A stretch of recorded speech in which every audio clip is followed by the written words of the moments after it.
പൊന്നോണത്തിനൊരുങ്ങി മലയാളികൾ. മണിക്കൂറുകൾ കഴിഞ്ഞാൽ ഓണമായി. ശനിയാഴ്ചയാണ് ഉത്രാടപ്പാച്ചിൽ. രാജേന്ദ്രൻ കല്ലേപ്പുള്ളി തയ്യാറാക്കിയ വാർത്ത കാണാം.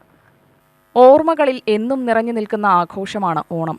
ഉള്ളവനും ഇല്ലാത്തവനും എന്ന വ്യത്യാസമില്ലാതെ ഏവർക്കുമുണ്ട് ഓണവും ഓണാഘോഷവും. ഉത്രാടപ്പാച്ചിലോടെ ഓണത്തിന് തുടക്കം കുറിക്കുകയാണ്.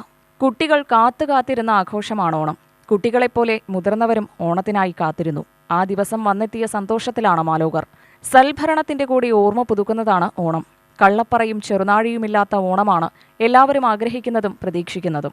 പ്രജകളെ കാണാനെത്തുന്ന ഐതിഹ്യവും ഓണസ്മൃതികളിലുണ്ട്.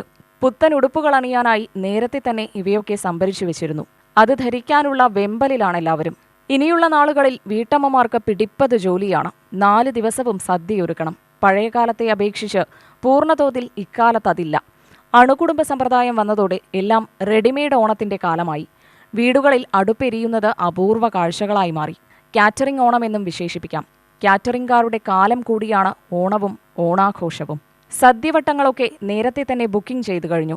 ഒരാൾക്ക് 250 രൂപയാണ് ഈടാക്കുന്നത്. അങ്ങനെയെങ്കിൽ 5 പേർക്ക് 1000 രൂപ. ചിലർ വീടുകളിലെത്തിക്കും. തിരിച്ചാണെങ്കിൽ ആവശ്യക്കാർ കാറ്ററിംഗ് സ്ഥാപനങ്ങളിലെത്തി ഭക്ഷണം ശേഖരിക്കണം.